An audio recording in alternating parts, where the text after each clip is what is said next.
السلام علیکم دوستو، ویڈیو میں آگے بڑھنے سے پہلے چینل کو سبسکرائب کر لیجئے اور ساتھ موجود بیل آئیکن کو بھی دبا لیجئے تاکہ آنے والی تمام ویڈیوز بر وقت آپ تک پہنچتی رہیں۔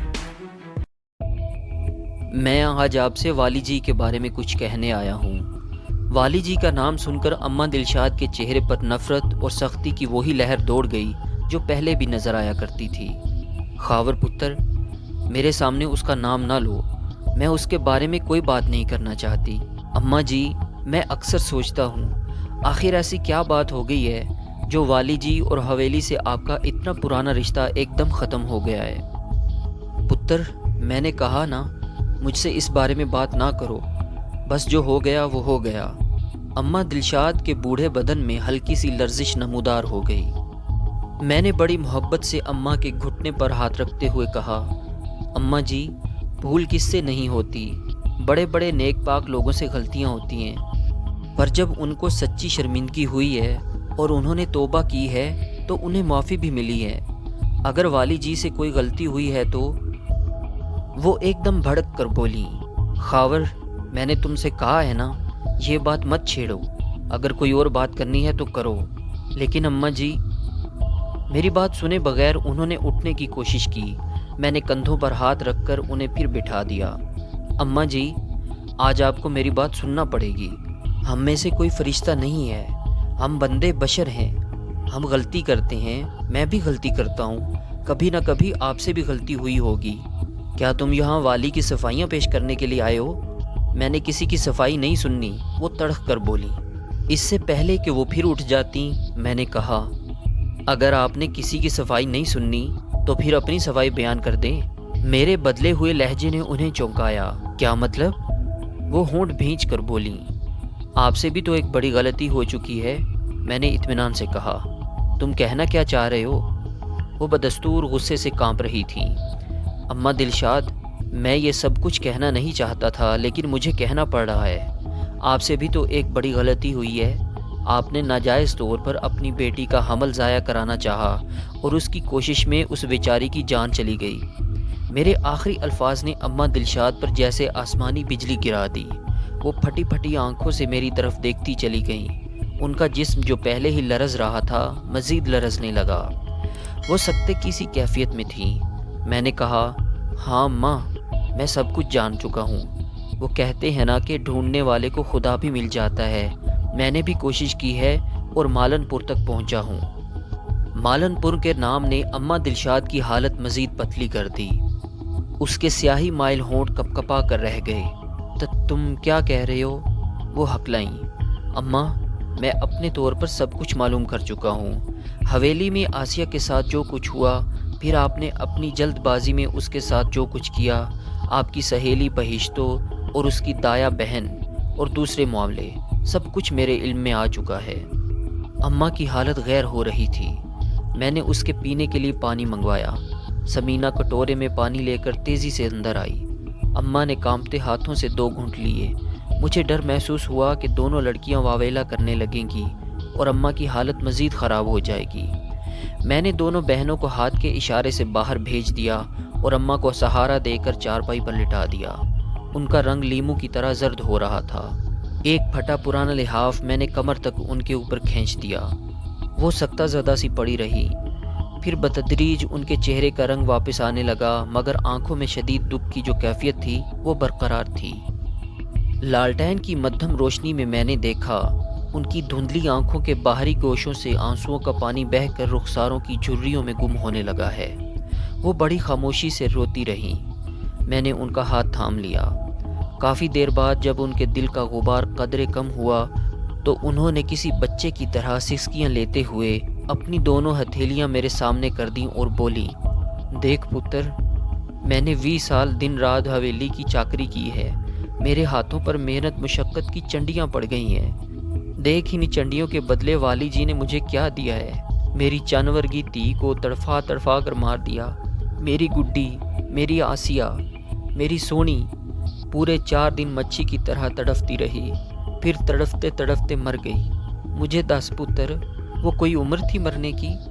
وہ کوئی عمر تھی اس طرح مرنے کی؟ اس نمانی کا قصور کیا تھا؟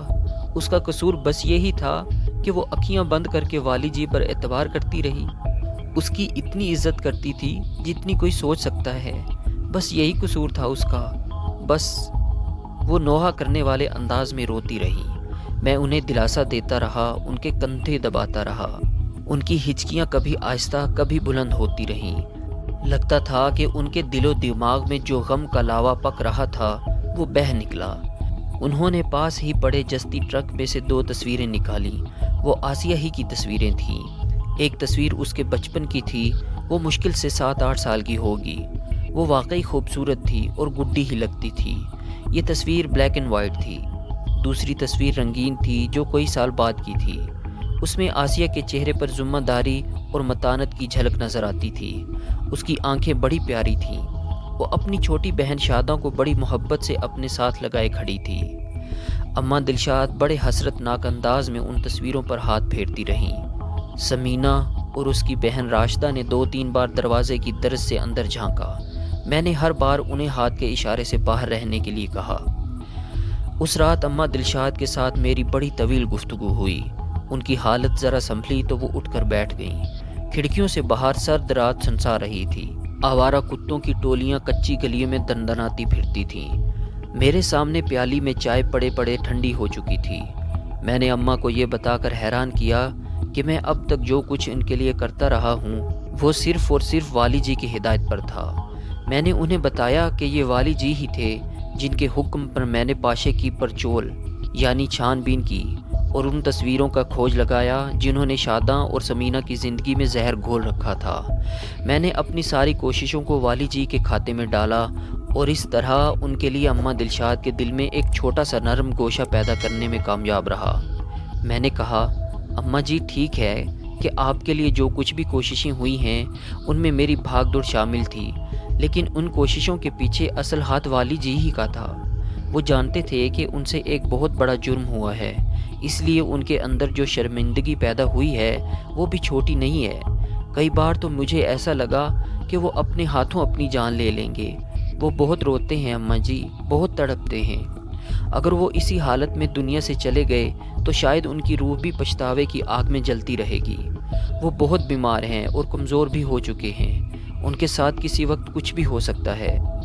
وہ کرراہی، میں اپنی آسیہ کو نہیں بھول سکتی خاور، اور جب تک میں اسے نہیں بھول سکتی والی جی کو بھی نہیں معاف کر سکتی۔ معاف کرنا بہت اونچی بات ہے اماں جی۔ دیکھیں، میں ایک مرتے ہوئے بندے کی طرف سے آپ کے سامنے ہاتھ جوڑتا ہوں، آپ اسے معاف کر دیں۔ میں نے باقاعدہ دلشاد کے سامنے ہاتھ جوڑ دیے۔ انہوں نے جلدی سے میرے ہاتھ پکڑ لیے۔ نہ میرے پتر، تو میرے سامنے ہاتھ نہ جوڑ، تیرے تو بڑے احسان ہیں ہم غریبوں پر۔ یہ احسان بھی والی جی کی طرف سے ہوئے ہیں اماں جی، وہ کفارہ ادا کرنا چاہتے ہیں۔ مجھے یقین ہے وہ آپ کے لیے بہت کچھ کرنے کی چاہ رکھتے ہیں۔ وہ آپ کی بیٹیوں کی حفاظت کرنا چاہتے ہیں، آپ کی باقی دونوں بیٹیوں کو اچھے طریقے سے بیانا بھی چاہتے ہیں۔ وہ بہت کچھ سوچتے ہیں آپ کے بارے میں، لیکن خاور پتر، یہ سب کچھ عزت اور جان کا بدلہ تو نہیں ہے۔ یہ حاکم لوگ کیوں کرتے ہیں ایسا؟ کیوں پھول جیسی بچیوں کی زندگیاں چھینتے ہیں؟ جب ان کے ہنسنے کھیلنے کے دن ہوتے ہیں انہیں قبروں میں پہنچا دیتے ہیں۔ مجھے بتاؤ، یہ کوئی میری آسیہ کے مرنے کے دن تھے؟ وہ بار بار یہ فکرہ دہرا رہی تھیں۔ میں جانتا ہوں آپ کا دکھ بہت بڑا ہے، لیکن آپ ماں ہیں اور ماں کا دل بھی بہت بڑا ہوتا ہے۔ میں ایک بار پھر آپ کے سامنے ہاتھ جوڑتا ہوں۔ میں نے دوبارہ ہاتھ جوڑ دیے۔ اماں دلشاد نے میرے ہاتھ پکڑے اور پھوٹ پھوٹ کر رونے لگی۔ میں رات کے آخری پہر تک اماں دلشاد کے گھٹنے سے لگ کر بیٹھا رہا اور آخر انہیں منا کر ہی اٹھا۔ پروگرام یہ بنا تھا کہ 2-3 روز میں اماں دلشاد شام کے بعد میرے ساتھ حویلی جائیں گی اور والی جی سے ملیں گی۔ اماں دلشاد سے یہ وعدہ حاصل کر لینا میرے لیے بہت بڑی کامیابی تھی۔ میں راجوال واپس پہنچا تو خود کو ہلکا پھلکا محسوس کر رہا تھا۔ دوسرے دن دوپہر کے وقت حویلی کے اندر سے بیگم بلقیس کی کال آئی اور انہوں نے منشی منظور کے ذریعے مجھے بتایا کہ والی جی یاد کر رہے ہیں۔ میں والی جی کے پاس پہنچا۔ وہ سفید کپڑے پہنے حویلی کے ایک الگ تھلگ کمرے میں پلنگ پر لیٹے تھے۔ یہاں بالکل سکون تھا اور حویلی کی دیگر آوازیں نہیں پہنچتی تھیں۔ وہ تیزی سے کمزور ہو رہے تھے، آنکھوں کے گرد سیاہ حلقے تھے۔ یہ اس شخص کا زوال تھا جو کسی وقت علاقے کا سب سے با اختیار اور طاقتور شخص سمجھا جاتا تھا۔ میں نے ان کی ابھری ہوئی رگوں والے ہاتھ پر ہاتھ رکھتے ہوئے کہا، والی جی، آپ اس کمرے میں کیوں آ گئے؟ ان کے سیاہی مائل ہونٹوں پر پھیکی سی مسکراہٹ ابھری۔ وہ کھوئے کھوئے لہجے میں بولے، خاورے، کہتے ہیں جب ہاتھی کا آخری وقت قریب آتا ہے اسے پتہ چل جاتا ہے۔ وہ باقیوں سے علیحدہ رہ کر خود ہی کسی الگ تھلگ جگہ پر جا بیٹھتا ہے، آخر اسی جگہ پر اس کی موت بھی ہوتی ہے۔ آپ ایسی باتیں نہ کریں والی جی، آپ بالکل ٹھیک ہو جائیں گے۔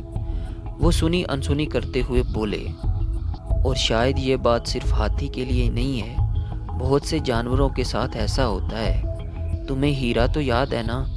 اسے بھی تو پتہ چل گیا تھا۔ وہ اپنے لاڈلے کتے کا ذکر کر رہے تھے۔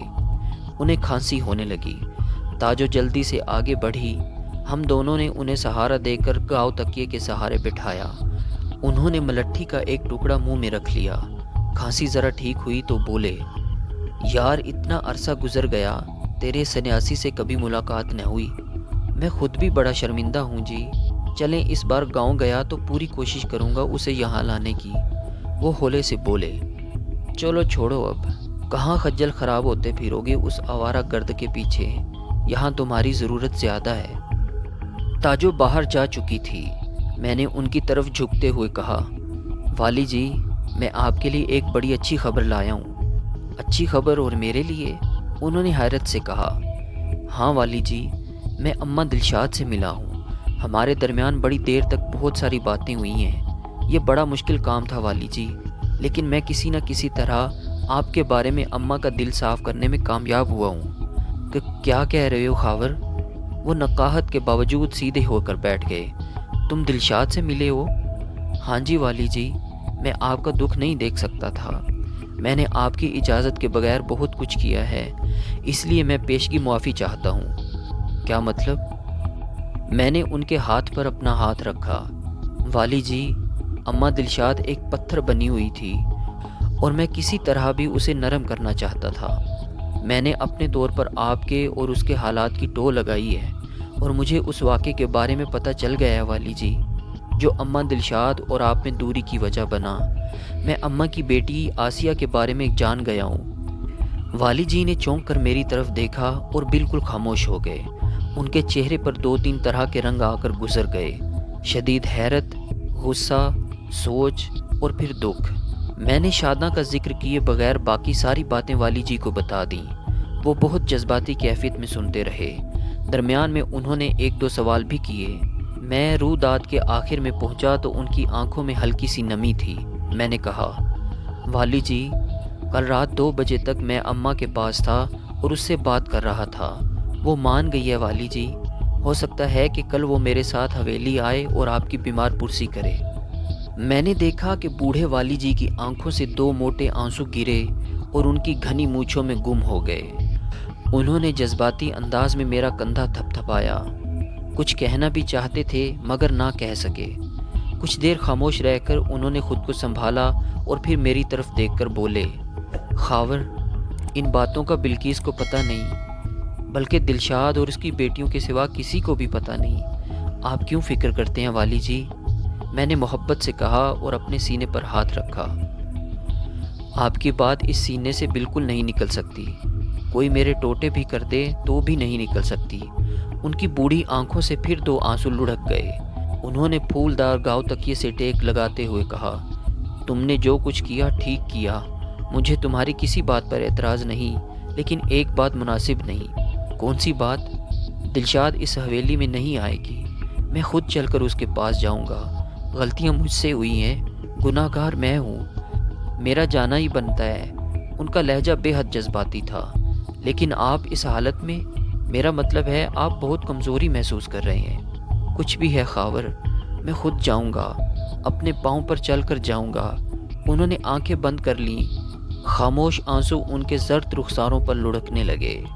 اور اگلے روز رات 10 بجے کے لگ بھگ میں اور والی جی ایک تانگے پر سوار شامپور گاؤں پہنچے۔